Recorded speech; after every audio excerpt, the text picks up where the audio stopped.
Introduction. The first day a teacher enters into your classroom. What do you say to the teacher? You all wish a very good morning to the teacher. Suppose, if all the doors in your room are closed, then how can you guess whether anyone is crossing the room?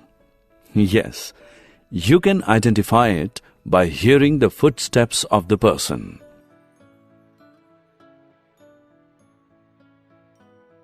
Objectives.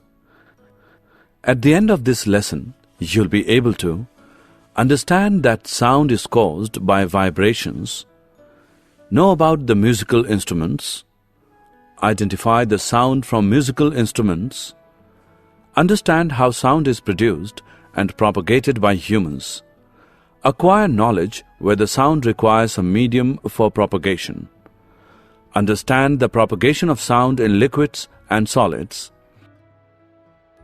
analyze the working of human ear, define amplitude, time period and frequency of a vibration, distinguish between loudness and pitch, analyze the audible and inaudible sounds, differentiate between noise and music, understand about the noise pollution and its control measure. Sound is produced by a vibrating body. Sound is a pressure distribution that moves through a medium in the form of mechanical waves. When a force is exerted on an atom, it moves from its rest or equilibrium position and exerts a force on the adjacent particles. These adjacent particles are moved from their rest position, and this continues throughout the medium.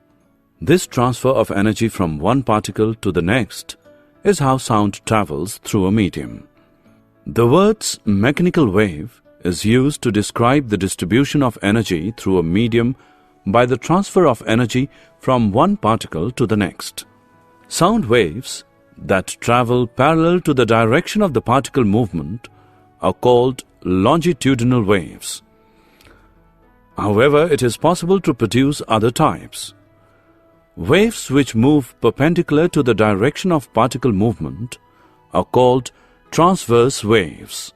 After the train crosses the station, if you keep your ear on the rail track, you can clearly hear the vibrations in the rail track. This confirms that sound travels through solids. How is sound produced by human beings? Voice box in human. Sound is produced by the voice box or the larynx in humans. The part which moves when you swallow is known as voice box, which is at the upper end of the windpipe. Two vocal cords are stretched across the voice box. When lungs force air, vocal cords vibrate, producing sound.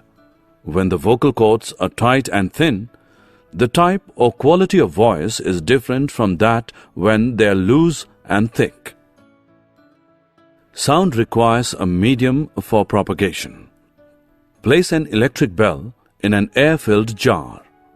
You can hear the sound of the electric bell which is ringing. Now suck out the air from the jar using the vacuum pump. As you suck the air out, the sound starts fainting. As all the air sucked out, the sound fully faints. This experiment confirms that a medium is required for the propagation of sound. Sound travels through solids. Ask your friend to hit the bench using a stick at one corner. Keep your ear on the bench at the other corner. As your friend hit the bench, you can hear the sound at the other corner. This confirms that sound travels through solids. Sound travels through air, gases. What you hear is the propagation of sound through air. If there is no air, we can't hear the sound inside the room. We all hear the sound of moving flight. It is due to the propagation of sound through air, gases, which reaches our ear. Sound travels through water, liquids. Place the bell in a beaker filled with water and make it sound. You can hear the sound, which confirms that sound can travel through liquids.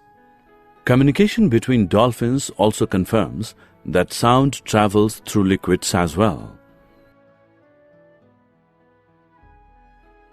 We hear sound through our ears. The shape of the outer part of the ear is like a funnel. Sound enters and travels down a canal at the end of which a thin membrane is stretched tightly called eardrum. Sound vibrations make the eardrum vibrate, and the eardrum sends vibrations to the inner ear, and through inner ear it goes to the brain. This is how we hear sound.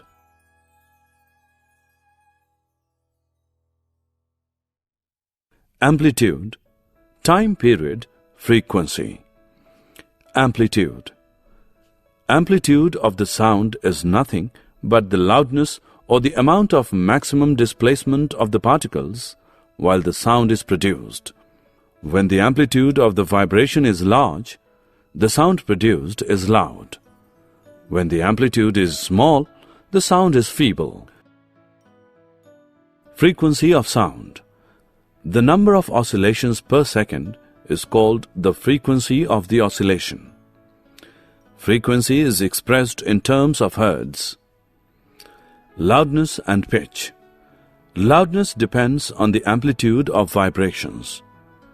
Loudness of sound is proportional to the square of the amplitude of the vibration producing the sound. If the amplitude becomes twice, the loudness increases by a factor of 4. The loudness is expressed in a unit called decibel, dB. The following table gives some idea of the loudness of sound coming from various sources. Above 80 dB, the noise becomes physically painful. Pitch. The two sounds are equally loud. They differ in some way.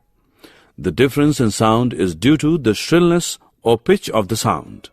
If the sound has high frequency, then it has high pitch or shrillness. If the frequency of vibration is low, then it has low pitch, that is, vibration of drums. Audible sounds. Sounds which we can hear is about 20 Hz to 20,000 Hz. These sounds are called audible sounds. Ultrasonic sounds. These squirrels communicate with each other with a frequency greater than 20,000 Hz. These sounds are called ultrasonic. Dogs, whales have the ability to hear ultrasonic sounds. The ultrasonics are used to take the scan pictures of various vital organs. Infrasonic sounds. Sounds which have frequency less than 20 Hz are termed as infrasonics. Music and noise. Sounds which are pleasant to hear are called as music. Here we have number of instruments which produces pleasing sound. Noise. Sounds which gives discomfort to hear. Such unpleasant sounds are called as noise. For example, when a cup of glass breaks, it produces noise.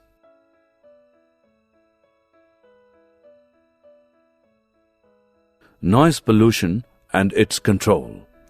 Presence of excessive or unwanted sounds in the environment is called noise pollution. The major cause for noise pollution is sounds of vehicles, explosions including bursting of crackers, machines, loudspeakers, etc. Television and transistor radio at high volumes, some kitchen appliances, desert coolers, air conditioners all contribute to noise pollution. Summary. Let us summarize what we have learned. Sound is produced by vibrating objects and it is carried in all directions in a medium. The to and fro or back and forth motion of an object is termed as vibration. In humans, the sound is produced by the voice box or the larynx. Sound needs a medium to travel.